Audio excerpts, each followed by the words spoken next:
السلام عليكم ورحمة الله تعالى وبركاته. الحمد لله والصلاة والسلام على رسول الله.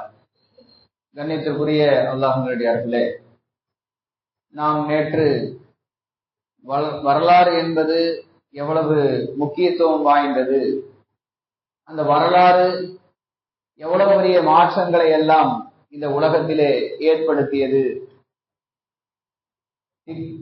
தட்டு தடுமாறி கொண்டிருந்த சஹாபாக்களுக்கு பெருமானாரின் வஃபாத்தின் காரணமாக அவர்கள் தடுமாறி கொண்டிருந்த சூழலில் அவர்களுக்கு சரியான வழியை காட்டியது வரலாறு தான் என்று பார்த்தோம்.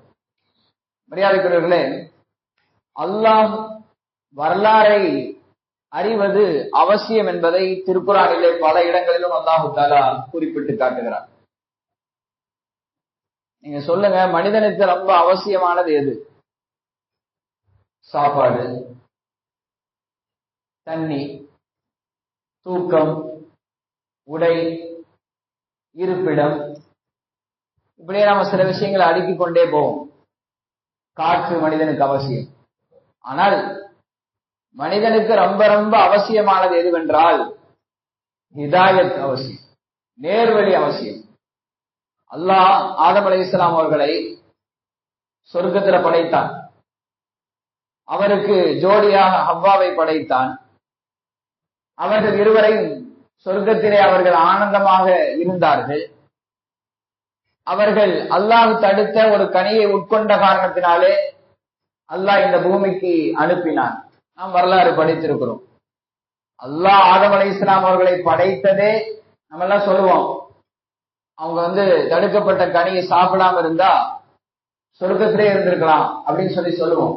ஆனா அல்லாஹ் ஆதம் அலைஹிஸ்ஸலாம் அவர்களை படைத்ததின் நோக்கமே இந்த பூமியில அவர் அனுப்புறதுக்காகத்தான். அல்லாஹ் சொல்வான், வயது கால ரப்புகளில் மலாயிகத்தி இன்னி ஜாயிலுன் ஃபில் அர்தி ஹலீஃபா. அல்லாஹ் மலக்குமார்களிடத்திலே சொன்னான், நான் பூமியிலே எனக்கு ஒரு பிரதிநிதியை படைக்கிறேன் என்று அல்லாஹ் சொன்னான். அல்லாஹ் படைக்கிற போதே பூமியில் தான் ஆதம் அலைஹிஸ்ஸலாம் அவர்கள் அவர்கள் அங்கே நபித்துவ பணியை செய்வார்கள் என்பது அல்லாஹ்வின் முடிவு. அதனால்தான் அவர்கள் தடுக்கப்பட்ட கனியை உட்கொண்டார்கள். இங்கே பூமிக்கு அல்லாஹ் இறக்கினான். அப்போ அனுப்புகிற போது அல்லாஹ் சொன்னான், குல் நஹ்பிது மின்ஹா ஜமீஆ ஃபஇம்மா யஅதியன்னகும் மின்னி ஹுதன் ஃபமன் தபிஅ ஹுதாய ஃபலா ஹௌஃபுன் அலைஹிம் வலா ஹும் யஹ்ஸனூன். ஆதம் ஹவ்வா ரெண்டு பேரும் நீங்கள் இருவரும் பூமியில இறங்குங்க என்று அல்லாஹ் சொல்லிவிட்டு, உங்களுக்கு நேர்வழி கிடைக்க கூடும். அங்க போனீங்கன்னா எதுவுமே இல்லாம நீங்க பூமிக்கு வர்றீங்க, என்னுடைய நேர்வழி அங்கே உங்களுக்கு கிடைக்கும். யார் என்னுடைய நேர்வழியை பின்பற்றுகிறாரோ, பெற்றுக்கொள்கிறாரோ, அவர் பயப்பட மாட்டார், அவருக்கு எந்த கவலையும் இல்லை என்று அல்லாஹ் சொன்னார். ஆதம் அலைஹிஸ்ஸலாம் அவர்களை அனுப்புகிற போது அல்லாஹ் சொன்னது, ஹிதாயத் என்கிற நேர்வழி உங்களுக்கு அங்கே கிடைக்கும் என்று சொன்னார். எல்லோருக்கும் ஹிதாயத் என்பது ரொம்ப அவசியம். குடும்ப வாழ்க்கை அது சிறப்பானதாக இருக்க வேண்டுமானால் அல்லாஹ் ஹிதாயத்தை தரணும். நம்முடைய வியாபாரம் செழிப்பாக இருக்க வேண்டுமானால் அதற்கும் அல்லாஹ் ஹிதாயத்தை தரணும். நாம் ஒரு ஊருக்கு பயணம் செய்கிறோம், சரியான பஸ் கிடைத்து சரியான நேரத்துக்கு போய் சேரணும்னாலும் அல்லாஹ் அதற்கு ஹிதாயத்தை தரணும், நேர்வழியை காட்டணும். ஒரு பொருளை வாங்க போறோம், பர்ச்சேஸ் செய்ய போறோம், அந்த பொருள் கரெக்டாக எந்த இடத்துல கிடைக்கும், சரியான பொருள், தரமான பொருள் என்பதை காட்டித் தருவதற்கும் அல்லாஹ்வுடைய ஹிதாயத் வேண்டும். அப்ப நம்முடைய வாழ்க்கையின் எல்லா அம்சங்களுக்கும் ஹிதாயத் என்பது தேவை. ஃபஜ்ர் தொழுகைக்கு நாம வந்திருக்கிறோம். எத்தனையோ நம்முடைய சகோதரர்கள் உறக்கத்திலே இருக்கிறார்கள், ஷைத்தானின் மாய வலையில் வீழ்ந்திருக்கிறார்கள். அவர்களுக்கு அந்த வாய்ப்பு கிடைக்கவில்லை, ஹிதாயத்து கிடைக்கவில்லை. நமக்கு அல்லாஹ் தந்திருக்கிறார். யார் ஃபஜ்ர் தொழுகையை தொழுகிறாரோ அவர் அல்லாஹ்வின் பொறுப்பில் வந்து விட்டார் என்று நபிகள் நாயகம் ஸல்லல்லாஹு அலைஹி வஸல்லம் சொல்கிறார்கள். மன் ஸல்லா ஸலாத்த சுப்ஹி ஃபஹுவ ஃபீ திம்மத்தில்லாஹ். யார் சுபஹ் தொழுகையை தொழுது விட்டாரோ அவர் அல்லாஹ்வுடைய பொறுப்புல வந்துட்டார். அல்லாஹ் நம்மை பாதுகாக்கிற பொறுப்பை அல்லாஹ் ஏற்றுக்கொண்டார். இப்போ எத்தனையோ நபர்களுக்கு ஃபஜ்ர் தொழுகிற வாய்ப்பு கிடைக்கல, அல்லாஹ் நமக்கு அந்த வாய்ப்பை தந்திருக்கிறான். அது ஒரு பெரிய ஹிதாயத்தாக இருந்து கொண்டிருக்கிறது. அதற்கு ஒரு செய்தி சொன்னாரு, சிங்கப்பூர்ல ஒரு ஹாஸ்பிட்டல், பெரிய ஹாஸ்பிட்டல். அந்த ஹாஸ்பிட்டல்ல ஒரு கணவர் தன்னுடைய மனைவியை ஹாஸ்பிட்டல் அட்மிட் செஞ்சிருக்கிறார். அவங்களுக்கு நரம்பூசி போடுறதுக்காக வேண்டி கையில டாக்டர்கள் ஊசி குத்த முயற்சி பண்றாங்க, நரம்பே கிடைக்க மாட்டேங்குது. கிட்டத்தட்ட அந்த மருத்துவமனையில் இருக்கிற எல்லா டாக்டர்களும் நர்ஸுகளும் முயற்சி செஞ்சுட்டாங்க, ஆனா கிடைக்கல, நரம்பே கிடைக்க மாட்டேங்குது. அந்த அம்மாவுடைய கை அப்படியே குத்தி குத்தி அங்கங்க எல்லாம் செக்கச்சவேல் ரத்த நேரத்தில் ஆயிருச்சு. ஒரு ஈரான் டாக்டர் வந்தார். வந்தவர் ஒரு நிமிடம் கையை பிடிச்சு பார்த்தாரு, நரம்ப பிடிச்சிட்டாரு, ஊசியை போட்டார். அந்த டாக்டருக்கு அல்லாஹ் ஹிதாயத்தை தந்திருக்கான், எது சரியான நரம்பு, எங்க ஊசி போடணும்னு. எல்லா டாக்டரும் முயற்சி பண்ணாங்க, நான் முடியல. ஆனா அவர் வந்தார், ஒரு நிமிஷத்துல ஒரு நொடியில அந்த வேலையை செஞ்சுட்டு போயிட்டார். நாம் நம்முடைய மகனுக்கு பெண் தேடுகிறோம், சரியான பெண்ணை தேடுகிறோம். சரியான பெண்ணை தேர்ந்தெடுத்து தருவதற்கு அல்லாஹ் ஹிதாயத்தை தரணும். நம்முடைய மகளுக்கு சரியான மாப்பிள்ளையை தேடுறோம், சரியான மாப்பிள்ளையை அமைத்து தருவதற்கு அல்லாஹ் ஹிதாயத்தை தரணும். அதே போல ஒரு வேலைக்காரர் நம்முடைய கடையில வைக்கிறதுக்காக நாம தேடுறோம், சரியான வேலைக்காரர் நம்ம ஏமாத்தாத, நாம் இல்லாத போது சரியாக வியாபாரம் செய்கிற ஒரு வேலைக்காரரை அல்லாஹ் தான் அமைத்து தரணும். அதற்கு ஹிதாயத்து வேணும். நம்ம நினைக்கிற காரியங்கள் கைகூடவும் அல்லாஹ் தான் ஹிதாயத் தர வேண்டும். ஆதம் அலைஹிஸ்ஸலாம் அவர்களை அல்லாஹ் பூமிக்கு அனுப்புகிற போது, என்னுடைய ஹிதாயத் உங்களுக்கு கிடைக்கும், நேர்வழி கிடைக்கும், அதை நீங்கள் பெற்றுக் கொள்வீர்கள் என்று அல்லாஹு தஆலா ஆதமையும் ஹவ்வாவையும் இந்த பூமிக்கு அனுப்பினார். நாம் தினமும் தொழுகையிலே பரது தொழுகையில் மாத்திரம் 17 தடவை சூரத்துல் ஃபாத்திஹாவை ஓதுகிறோம். அந்த ஃபாத்திஹாவினுடைய மெயின் டாபிக் என்ன நம்ம யோசிச்சு பார்க்கணும். பிஸ்மில்லாஹிர் ரஹ்மானிர் ரஹீம், அளவற்ற அருளாளன் நிகரற்ற அன்புடையோடுமாகிய அல்லாஹ்வின் திருப்பெயரால் ஆரம்பம் செய்கிறேன். அல்ஹம்துலில்லாஹி ரப்பில் ஆலமீன், அகிலத்தை படைத்த அல்லாஹ்வுக்கே எல்லா புகழும். அர் ரஹ்மானிர் ரஹீம், அவன் அளவற்ற அருளாளன் நிகரற்ற அன்புடையோன். மாலிகி யௌமித்தீன், தீர்ப்பு நாளின் அதிபதி.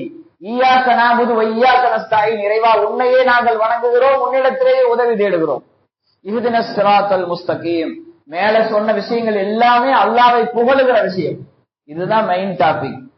ஈயாக்க நஅபுது வ ஈயாக்க நஸ்தஈன், இறைவா உன்னையே நாங்கள் வணங்குகிறோம், உன்னிடத்திலே உதவி தேடுகிறோம் என்று சொல்லிவிட்டு இஹ்தினஸ் ஸிராத்தல் முஸ்தகீம், இதுதான் மெயின் டாபிக். அல்லாஹ் சொல்றான், நம்ம கேட்கிறோம் அல்லாஹ்ட்ட, இறைவா எங்களுக்கு நேரான பாதையை காட்டித்தா, இறைவா எங்களுக்கு ஹிதாயத்தை தா என்று கேட்கிறோம். இதுதான் மெயின் டாபிக் ஃபாத்திஹா சூராவுல. அந்த நேர்வழி எப்படி கிடைக்கும்? ஸிராத்தல்லதீன அன்அம்த அலைஹிம், நீ யாருக்கு அருள் புரிந்தாயோ அவர்கள் சென்ற பாதையில் என்னை வழி நடத்து. கைருல் மக்தூபி அலைஹிம், உன்னுடைய கோபத்துக்கு ஆளானவர்கள் சென்ற வழி அல்ல. வலத்தாலின், வழிதவறி சென்றவர்களுடைய வழி அல்ல என்று அல்லாஹ்விடத்திலே நாம் தினமும் ஃபாத்திஹா சூராவிலே எங்களுக்கு நேர்வழியை தா என்று கேட்கிறோம். அந்த நேர்வழியை பற்றி அல்லாஹ் சொல்லுகிற போது, யாருக்கு நீ அருள் புரிந்தாயோ அவர்களுடைய பாதை நல்லோர்களின் பாதை. அப்ப அந்த நல்லோர்களின் பாதை எதுவென்று அறிய வேண்டுமானால் அவர்களின் வரலாறு தெரிய வேண்டும். நல்லோர்களின் பாதை எதுவென்று அறிய வேண்டுமானால் அவர்களின் வரலாறு தெரிய வேண்டும். அல்லாஹ்வின் கோபத்துக்கு ஆளானவர்கள் யார், அல்லாஹ்வுடைய எதிரிகள் யார், வழிதவறி சென்றவர்கள் யார் என்று தெரிய வேண்டுமானால் அவர்களின் வரலாறை அறிய வேண்டும். வரலாறை அறிவது அவ்வளவு முக்கியமானதாக இருந்து கொண்டிருக்கிறது. நமக்கு நேர்வழி கிடைக்க வேண்டுமானால் நல்லோர்களின் வரலாறை நாம் படிக்க வேண்டும் என்று நமக்கு திருக்குர்ஆன் உணர்த்துகிறது. மரியாதைக்குரிய வரலாறு என்பது இருக்கிறது, எப்படி நடக்க வேண்டும் என்பதை உணர்த்துகிற டார்ச்சாக இருந்து கொண்டிருக்கிறது. நம்ம எப்படி நடக்கணும், நடந்தா சரியான வழியில போவோம் அப்படின்னு உணர்த்துகிற வழிகாட்டுகிற டார்ச் லைட்டாக வரலாறு இருக்கிறது.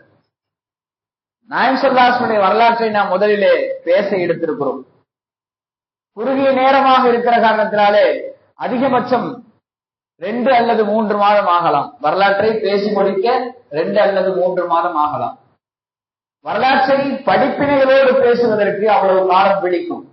சும்மா வரலாற்றை மேலோட்டமாக படிச்சுட்டு போக கூடாது, அவருடைய படிப்பினைகளோடு நாம் தெரிய வேண்டும். வரலாற்றை நாம் முழுமையாக கேட்கணும் என்று ஒரு முடிவு செய்துவிட்டு நாம் உட்காரணும். எந்த சூழ்நிலையானாலும் இந்த பதிவு துறைக்கு நாம டெய்லி அந்த வரலாற்றை கேட்டுவிட வேண்டும் என்கிற முடிவோடு நாம் உட்காரணும். பயான் கேட்கிற நோக்கத்துல இங்க உட்காரக்கூடாது. பயான் கேட்கிற நோக்கம் அல்ல இது. பயான்னா ஆக்ரோஷமான பேச்சு இருக்கும், நகைச்சுவைகள் இருக்கும், இப்படியெல்லாம் எதிர்பார்த்து கொண்டு நாம் வரக்கூடாது. நாம் வரலாற்றை வரலாறாக கேட்க வேண்டும் என்கிற ஒரு முடிவோடு நாம் வர வேண்டும். அதுவும் அகிலத்தின் அருட்கொடை அண்ணலம் பெருமானார் ஸல்லல்லாஹு அலைஹி வஸல்லம் வரலாற்றை கேட்கிறோம் என்கிற முடிவோடு நாம் இங்கே அமர வேண்டும். மரியாதைக்குரிய நாம் வரலாற்றை கேட்கிற போது சில முடிவுக்கு வரணும். என்னன்னா, இந்த காதுல வாங்கி அந்த காதுல வெட்டக்கூடாது. கூர்ந்து கவனிக்க வேண்டும். என்ன சொல்லப்படுகிறது என்பதை கூர்ந்து கவனிக்க வேண்டும். நமக்கெல்லாம் வரலாறு தெரியாம இல்லை. நாயகம் ஸல்லல்லாஹு அலைஹி அவர்கள் மேராஜ் பயணம் மேற்கொண்டார்கள் என்று நாம் கேள்விப்பட்டிருக்கிறோம். அது என்ன நடந்தது, அங்கே என்ன பார்த்தார்கள், சொர்க்கத்தை பார்த்தார்கள், நரகத்தை பார்த்தார்கள், எல்லாம் தெரிந்து வைத்திருக்கிறோம், நமக்கு நினைவில இருக்கிறது. ஆனால் அது இப்படி பொத்தாம் பொதுவாக நாம் இந்த சம்பவங்களை நினைவில் வைத்திருக்கிற போது அது கதை போல தெரியும். அதே சமயத்திலே நாயகம் ஸல்லல்லாஹு அலைஹி அவர்களுக்கு அந்த மேராஜ் என்கிற பயணம் அவர்களின் 53வது வயதிலே நடந்தது என்று நாம் நினைவு வைத்தால் அது வரலாறாக மாறிவிடும். நாயகம் ஸல்லல்லாஹு அலைஹி அவர்களுக்கு 53 வயதான போது மேராஜ் நடந்தது என்றால் அது வரலாறாக மாறிவிடும். நாம் பொத்தாம் பொதுவாக மேராஜ் பயணத்தை பற்றி கேட்டு அது கதைகளைப் போலத்தான் நம்முடைய நினைவில இருக்கும். வரலாறாக நாம் நினைவில் வைக்க வேண்டுமானால் இப்படி நினைவில வைத்துக் கொள்ள வேண்டும். வரலாற்று நிகழ்வுகளை நாம் பாடமாக, இது ஒரு வரலாற்று பாடமாக நாம் எடுத்துக்கொள்ள வேண்டும். முடிந்தால் நீங்கள் வருகிற போதே ஒரு சின்ன துண்டு பேப்பரோ அல்லது நோட்டோ எடுத்துக்கொண்டு பேனாவோ எடுத்துக்கொண்டு வாருங்கள். வந்து சொல்லப்படுகிற விஷயங்களை குறிப்பெடுத்துக் கொள்ளுங்கள். இமாம் அஹ்மத் இப்னு ஹம்பல் ரஹ்மத்துல்லாஹி அலைஹி அவர்கள் தன்னுடைய சக்கராத்தின் நேரத்தில் கூட தன்னுடைய பக்கத்திலேயே பேனாவையும், அந்த காலத்துல மரத்துல எழுதுற பேனா, மைக்கூட்டையும் வைத்திருந்தார்கள். அவர்கள் சொல்வார்களாம், இது அறிவின் ஒளிவிளக்கு என்று சொல்வார்கள். இது அறிவின் ஒளிவிளக்கு. சக்கராத்தின் நேரத்தில் கூட நாம் எதையாவது கற்றுக்கொள்ள வேண்டும் என்கிற எண்ணத்திலே இமாம் அஹ்மத் இப்னு ஹம்பல் ரஹ்மத்துல்லாஹி அலைஹி அவர்கள் இருந்தார்கள். வரலாற்று பாடமாக இதை நாம் எடுத்துக்கொள்ள வேண்டும். பயனை உண்டாக்குவதற்காக ஏற்படுத்தப்பட்ட நிகழ்வாக இதை நாம் எடுத்துக்கொள்ள வேண்டும். நாம் காலாகாலமாக வரலாறு கேட்டுக்கொண்டுதான் இருக்கிறோம். நாயகம் ஸல்லல்லாஹு அலைஹி அவர்களுடைய பிறப்பு, அவர்களுடைய நபித்துவம், அவர்களுடைய திருமணம், அவர்களுடைய மேராஜ் பயணம், அவர்களுடைய அந்த பத்ர் யுத்தம், உஹது யுத்தம் எல்லாம் நாம் கேட்டுக்கொண்டுதான் இருக்கிறோம். யாராவது ரசூலுல்லாஹ்வுடைய வரலாறை சொல்லுங்க அப்படின்னு சொன்னா நம்ம என்ன செய்யறோம், சொல்றதுக்கு தயங்குறோம்.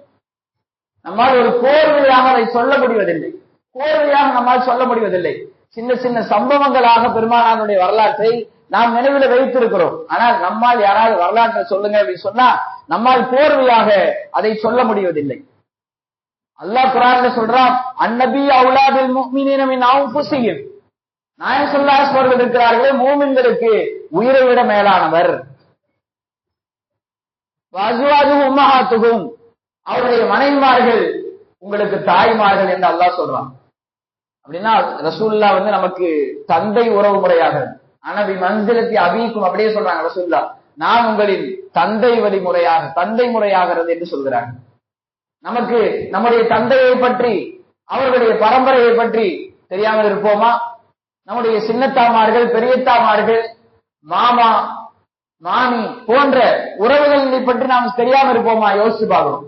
எல்லாம் நாம் தெரிந்துதான் வைத்திருக்கிறோம். இன்னும் சொல்ல போனால் தாய்மார்கள், இவர் அங்க சம்பந்தம் வச்சிருக்கிறார், அவர் அங்க சம்பந்தம் வச்சிருக்கிறார் என்று சொல்லி குடும்ப அந்த அந்த வரலாற்றை PhD முடித்ததை போல அவர்கள் குடும்ப உறவுகளை பற்றி சொல்வார்கள். அப்போ நம்ம அத்தாவை பத்தியோ, நம்ம மாமாவை பத்தியோ, நம்முடைய சின்னத்தாவை பத்தியோ, நம்முடைய பெரியத்தாவை பத்தியோ, மாமியை பத்தியோ நம்ம தெரியாம இருப்போமா? நாயகம் ஸல்லல்லாஹு அலைஹி அவர்கள் நம்முடைய தந்தையோட மேலானவர், உயிரை விட மேலானவர். அப்படியானால் அவருடைய வரலாற்றை அறிவது எவ்வளவு பெரிய அவசியம் என்று நாம் யோசித்து பார்க்க கடமைப்பட்டிருக்கிறோம். மரியாதைக்குரியவர்களே, நான் ஒரு விஷயத்தை சொல்லணும். அதாவது நாயகத்தினுடைய மனைவிமார்களை பேர்களை கேட்டால் ஹதீஜா, ஆயிஷா, உம்மு சலமா, உம்மு ஹபீபா என்று சில பெயர்களை மாத்திரம்தான் சொல்ல தெரிகிறது. 11 மனைவிமார்களுடைய பெயரை நமக்கு சொல்ல தெரிவதில்லை. அது நமக்கு, அது நம்மிடத்துல இருக்கிற ஒரு பின்னடைவு. நாம மாத்திரம் இல்ல, ஜோர்டான்ல ஒரு பெரிய யூனிவர்சிட்டி, அதுல முகமது அல் அரீஃபி என்கிற ஒரு அறிஞர் பேச போறார். அந்த முகமது அல் அரீஃபி அவர்கள் ட்விட்டர்ல அவருக்கு 13 மில்லியன் ஃபாலோவர் இருக்கிறார். அப்படின்னு எவ்வளவுங்க, 1,30,00,000 பேர் அவர் ட்விட்டர்ல ஃபாலோ பண்றாங்க. அவர் பேஸ்புக்ல 2,20,00,000 பேர்கள் அவரை ஃபாலோ பண்றாங்க. அந்த அளவுக்கு மிக பிரபலியமான பேரறிஞர் முகமது அல் அரீஃபி என்பவர். அவர் போய் அந்த யூனிவர்சிட்டி மாணவர்கள்ட்ட போய் பேசும்போது நான் உங்கள்ட்ட ஒரு கேள்வி கேட்க போறேன்னு சொல்றாரு. அவங்க ஏதாவது பிசிக்ஸ்ல இருந்து கேட்க போறாரா, கெமிஸ்ட்ரியில இருந்து கேட்க போறாரா, ஹிஸ்டரியில இருந்து கேட்க போறாரா, மேத்ஸ்ல இருந்து கேட்க போறாரா என்று மாணவர்கள் எல்லாம் படபடத்து கொண்டிருக்கிற போது ஒரு கேள்வி கேட்டார் முகமது அல் அரீஃபி அவர்கள். இன்றைக்கும் யூடியூப்ல அந்த வீடியோ இருக்கு. பெரிய யூனிவர்சிட்டி, அதுல படிக்கிற மாணவர்கள், இஸ்லாமிய மாணவர்கள் அவர்கள்ட்ட ஒரு கேள்வி கேட்டார். நீங்கள் நபிகள் நாயகம் ஸல்லல்லாஹு அலைஹி வஸல்லம் மனைவிமாருடைய பெயரை சொல்லுங்கன்னு கேட்டார். தயங்கி தயங்கி ஒரு மாணவன் எழுந்திருத்து சொன்னான். ஹதீஜா, ஆயிஷா, உம்மு சலமா, ஆமினா அப்படின்னா. இன்னாலில்லாஹ். ஆமினா நாயகம் ஸல்லல்லாஹு அலைஹி வஸல்லம் தாய். அவரை மனைவி லிஸ்ட்ல சொல்றாங்க மாணவன். பெரிய யூனிவர்சிட்டியில படிக்கிற அந்த மாணவன் முகமது அல் அரீஃபி ஆடி போய்விட்டார். நீங்கள் பிசிக்ஸ் படிக்கிறீர்கள், கெமிஸ்ட்ரி படிக்கிறீர்கள், மேத்ஸ் படிக்கிறீர்கள், நாயகத்தினுடைய வரலாற்றை படிக்க வேண்டாமா? அவருடைய மனைவிமார்களுடைய பெயர்கள் கூட தெரியாமல் இருக்கிறீர்களே என்று வருத்தப்பட்டார் என்று நாம் பார்க்கிறோம். எனவே நாயகம் ஸல்லல்லாஹு அலைஹி வஸல்லம் வரலாற்றை தெரிவது கட்டாயம் அல்லவா என்று நாம் யோசித்து பார்க்க வேண்டும். மேலான உறவு நாயகம் ஸல்லல்லாஹு அலைஹி வஸல்லம் அவர்கள், அவர்களை பற்றி நாம் தெரிய வேண்டும். எனவே நாயகம் ஸல்லல்லாஹு அலைஹி வஸல்லம் அவர்கள் அவருடைய வரலாற்றை நாம் வரிசையாக தெரியாமல் இருக்கிறோம். வரிசையாக இதற்கடுத்து என்று எந்தெந்த வருடங்களில், எந்தெந்த தேதிகளில் என்னென்ன காரியங்கள் நடந்தது என்று ஞாபகம் வைத்துக் கொண்டோம் என்றால் அது நாயகம் ஸல்லல்லாஹு அலைஹி வஸல்லம் வரலாற்றை நாம் தெரிந்ததாக ஆகும். எனவே இந்த நேரத்தில், குறுகிய நேரத்தில் உரையாற்றப்படுகிற இந்த உரை பயனுள்ளதாக இருக்கும். இன்ஷா அல்லாஹ் நாம் நாயகத்தினுடைய வரலாற்றுக்கு நாம் செல்வோம். இன்ஷா அல்லாஹ் நாளை முதல் வரலாறு என்பது மிக முக்கியத்துவம் வாய்ந்தது. வரலாறு என்பது அல்லாஹு தஆலா சொல்கிறார், நீங்கள் நேர்வழியை பெறுவதற்கு காரணமாக அமையும் என்றால் இறைவனிடத்தில் ஒவ்வொரு நாளும் கேட்கிறோம், இறைவா எங்களுக்கு நேரான பாதையை தா, உன்னுடைய அருளுக்குள்ளானவர்கள் சென்ற பாதைகளை எங்களை நடத்து என்று நாம் தினமும் கேட்டுக் கொண்டிருக்கிறோம். அந்த அருளுக்குள்ளானவர்கள் யார், அவர்களுடைய வரலாறு என்ன என்று தெரிவது அவசியம். யார் அல்லாஹ்வின் கோபத்திற்குள்ளானவர்கள், யார் அல்லாஹ்வுடைய சாபத்திற்கு ஆளானவர்கள், வழிதவறி சென்றவர்கள் யார், அவருடைய வரலாறு என்ன என்று நாம் தெரிய வேண்டும். அல்லாஹு தஆலா பெருமானார் ஸல்லல்லாஹு அலைஹி வஸல்லம் வரலாற்றை முழுமையாக உள்வாங்கி அதில் கிடைக்கிற படிப்பினைகளை பெற்று செயல்படக்கூடிய நல்லடியார்களாக அல்லாஹு தஆலா மனைவி மார்க்கெல் வாலிப்பானாக. ஆமீன். வாஹிரு தஅவானா அல்ஹம்துலில்லாஹி ரப்பில் ஆலமீன். வஸ்ஸலாமு அலைக்கும் வரஹ்மத்துல்லாஹி தஆலா வபரகாத்துஹு. சுப்ஹானல்லாஹி வபிஹம்திஹி சுப்ஹானக்கல்லாஹு வபிஹம்திக நஷ்ஹது அல்லா இலாஹா இல்லா அன்த வனஸ்தக்ஃபிருக வனதூபு இலைக். ஆமீன். சுப்ஹான ரப்பிக ரப்பில் இஸ்ஸத்தி அம்மா யசிஃபூன் வ ஸலாமுன் அலல் முர்ஸலீன் வல்ஹம்துலில்லாஹி ரப்பில் ஆலமீன். ஸல்லல்லாஹு அலா முஹம்மது ஸல்லல்லாஹு அலைஹி வஸல்லம். ஸல்லல்லாஹு அலா முஹம்மது ஸல்லல்லாஹு அலைஹி வஸல்லம். ஸல்லல்லாஹு அலா முஹம்மது யா ரப்பி ஸல்லி அலைஹி வஸல்லம்.